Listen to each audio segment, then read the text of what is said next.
Ma'am. No, I don't care. See my mom. Go over with your mom. I'm going to have you come over here, okay? Just don't look that way. Right? Okay. These aren't the words of a stranger. They belong to two sisters who just watched their own mother pull the trigger on their brother. While police try to shield their eyes from the car, the woman standing by the driver's side isn't crying or screaming. She's complaining about her vehicle. It's in my car. I shot it.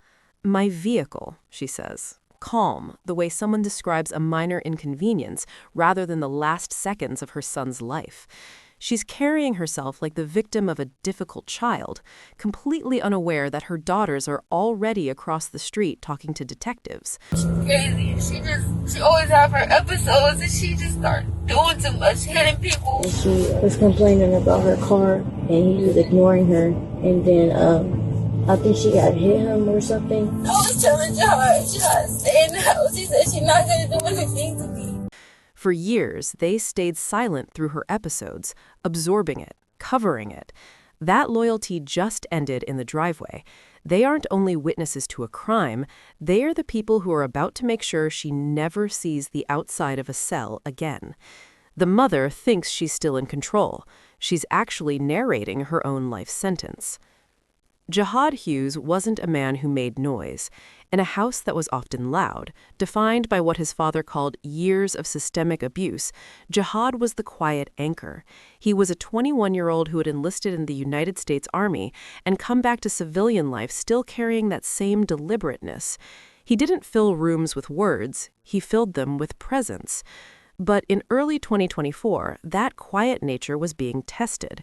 He had moved back to the apartment on Drew Heights Place, a move intended to be a transition, a temporary landing spot while he figured out civilian life. He was a man of God who spent his time with gospel music and card games, already functioning as a father figure to his nephew Malachi. He was the one who de-escalated. He was the one who absorbed the tension. He didn't know that his habit of keeping the peace was about to be turned against him.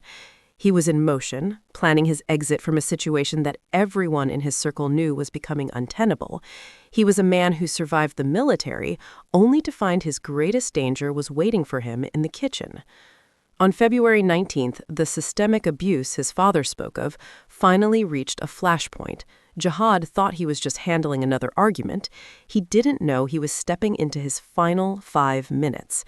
And his sisters, Zamaya and Janisha, were about to have a front-row seat to the end. February 19th, 2024, was a Monday. The 2800 block of Drew Heights Place sits in Reynoldsburg on the east side of Columbus, a residential complex, the kind you drive past without registering. Tussing Elementary School is nearby.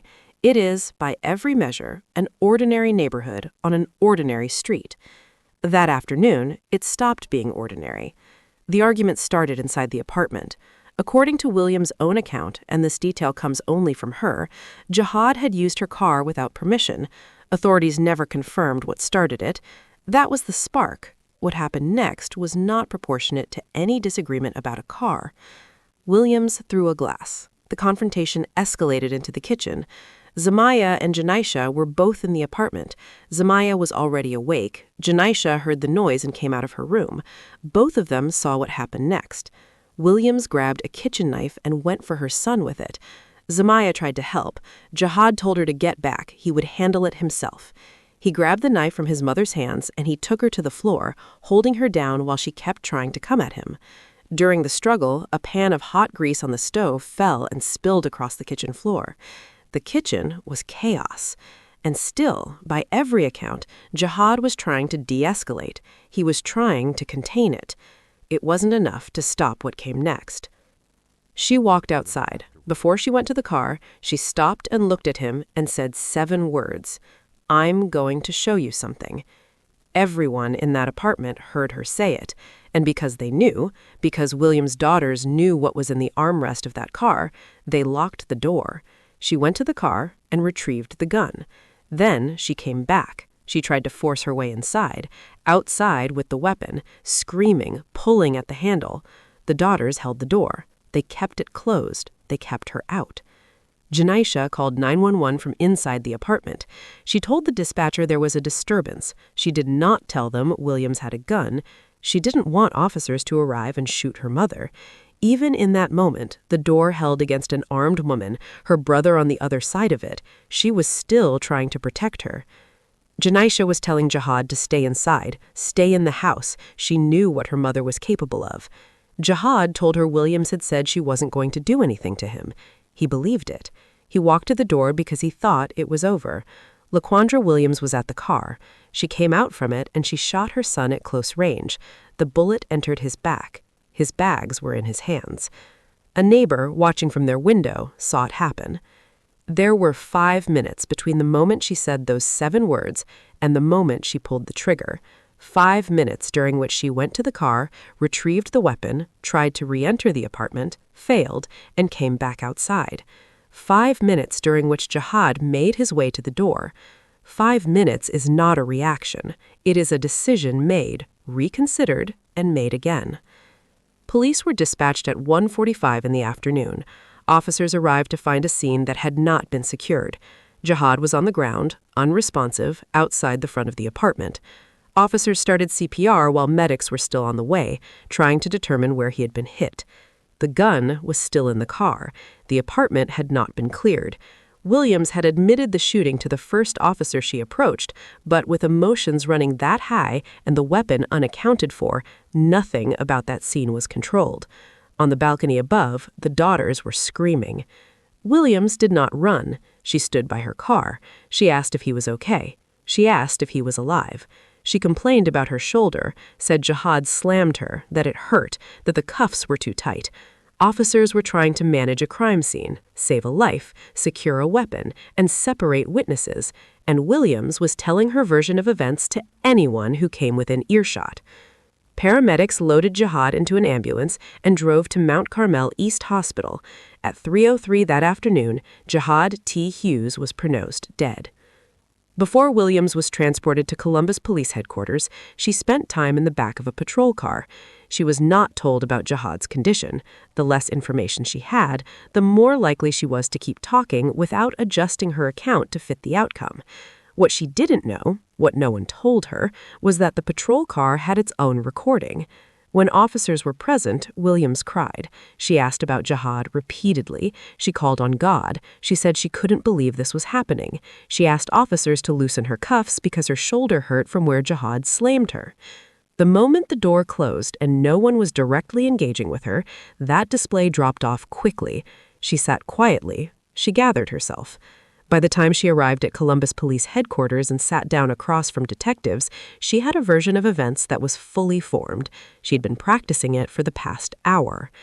She told the detectives about the argument, about the car, about the glass she threw. She said Jihad had grabbed her by the neck, something he had never done before, she said, in all their arguments, which she acknowledged had happened before. She said she reached for the knife because he was stronger than her, and that he took it from her hands. She said she went to the car for the gun because she was afraid, because she had given Jihad a gun previously, for work, and didn't know if he had it on him. That gun, the one she gave him, she used the possibility of her own gift as the reason to pull the trigger on her son. She said she bought her own gun legally, 2 of them, purchased in New Lexington, Ohio for late-night work drives as a home health aide with a Veterans Department contract. She kept 1 in the armrest. She also told them that before he went outside, Jihad had said he was going to kill her and her boyfriend. She said he had never said anything like that to her before. And then she told them the part that matters. She said he was walking toward her when she fired. Like he's stronger than I am, way stronger than I know. And out of impulse, like I shouldn't have, a lot. It was tussle in the kitchen. I went outside because he carried one of my other guns. I went outside and got a gun because I didn't want him to hurt me. But I'll take responsibility. That's my child. I don't want that to happen to any of my kids. Well, how do things go down outside? He started walking up to me. I didn't know if he had a gun or not. That's the gun that I gave to him. So, cause where he worked at, but I didn't know. He kept walking up, and that's when I pointed it at him. But y'all, that's my son. I ain't never. The detectives walked her through it methodically. Did she see a gun on Jihad when he came outside? No. Did he threaten her with a gun? No. Did he even mention a gun? Never. She had told them she fired because she believed he might be armed. The entry point of the bullet said otherwise. She shot a man she could not confirm was a threat based on an assumption about a gun she had given him while he was walking away. Then the detectives asked her directly, "When you came outside, did he have his bags with him?" Yes. Did it seem like he was leaving and the fight was over? Yes. She confirmed both. In her own words, in that room, she established that she knew he was walking away before she pulled the trigger. She tried to chip away at her daughter's accounts, said they weren't in the room when it first started, said they couldn't know what they claimed to know. The detectives told her Zemaya and Janaisha had been separated before anyone spoke with them. They had no way to coordinate. Both of them independently described the knife, the struggle, the pan of grease on the kitchen floor. Details like that don't align by accident. And a neighbor who had been looking out their window saw the shooting itself, an eyewitness with no stake in any of it. The detectives put it to her plainly. Why would both of your daughters, interviewed separately, tell us the same story if it wasn't true? She didn't have an answer that held. Then the detectives told her something she had been asking about all afternoon. Her son had not made it. They had worked on him for close to an hour. He didn't survive. She broke. She asked God for mercy. She said to take her instead, that she didn't deserve to live if he was gone, that he didn't deserve what happened. She said she was sorry. And then, even in the middle of that, even in the room, in that state, with the detectives watching, she kept insisting, yes, he attacked her. Yes, he had done what she said he did. The detective told her directly, "I think you need to do his name justice. I know it's not true that he was attacking you." She said it was. She said she didn't have to lie. She said she would have to live with this. Before they were done, she asked what the charges against her were. Her attorney, Peter Scranton, filed a not guilty plea and cited possible mental health factors. A mental health evaluation was ordered. The results were never made public. The original charges were aggravated murder, felony murder, and felonious assault. Her bond was set at $1 million. The grand jury confirmed the murder charges. For nearly 6 months, LaQuandra Williams waited. A jury trial had been calendared for August 13th. It never happened. Before the trial date arrived, a plea deal was reached. The original charges included aggravated murder and felony murder, both of which required the prosecution to establish premeditation, intent formed before the moment of the act. The 5-minute gap, the trip to the car, the return with the weapon while Jihad made his way to the door, all of it was evidence that could support that argument. The plea removed those charges from the record. Williams pleaded guilty to 1 count of murder with a 3-year firearm specification and 1 count of felonious assault, a second-degree felony. Under Ohio law, murder requires proof of purposeful killing. It does not require proof of a plan. On August 5, 2024, she stood before Judge Richard E. Behrens in the Fairfield County Court of Common Pleas. Prosecutor Kyle Witt addressed the court. He said that no sentence imposed would fill the void left by the senseless murder of Jihad Hughes at his mother's hand, and that LaQuandra Williams had been held to answer for her crimes. Judge Behrens sentenced Williams to life in prison, with the possibility of parole after 18 years. Under Ohio law, a murder conviction carries a 15-year minimum before parole eligibility. The 3-year firearm specification on the murder charge runs consecutively, served on top of that 15 years, pushing her first parole eligibility date to 18 years. The felonious assault and its own specification run concurrent and do not add to that minimum. She will be eligible to ask for her release when she is in her 60s. Before the sentence came down, the people Jihad left behind were given the floor. 3 of LaQuandra's children stood up in that courtroom. They had watched their mother kill their brother. They had spoken to detectives at the scene. They had given statements. They had gone through 6 months of proceedings, and now they were standing in front of a judge, facing the woman who raised them, to say what the law required them to say in measured, formal language about the most violent thing they had ever witnessed. His 2 sisters stood up, his brother stood up, and then his father stood up. The court gave LaQuandra Williams 18 years before she can ask to come home. Jihad Hughes does not get 18 years. He got 21. What J.D. Hughes described, the pattern that led to this, is not in any court document. The plea deal did not reach it. The sentence cannot touch it. LaQuandra Williams is now in the custody of the Ohio Department of Rehabilitation and Corrections. She will be eligible for parole when she is in her 60s. On March 8, 2024, 17 days after the afternoon on Drew Heights Place, the people who loved Jihad Hughes gathered at Smoot Funeral Services on East Livingston Avenue in Columbus to celebrate his life. Pastor Nathaniel Johnson Sr. delivered the eulogy. The songs they played were Yeshua by Jesus Image and Paper Airplanes by Ruth B.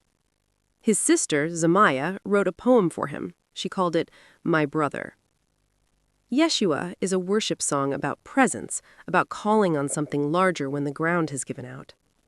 Paper Airplanes by Ruth B. is about holding on to someone you can't keep, about the space a person leaves behind them. His sister sat down and wrote her brother a poem because there were things she needed to say to him that the eulogy couldn't hold and the courtroom wouldn't allow. The people who loved Jihad Hughes chose every word of that service with intention. He would have understood that. He was the same way.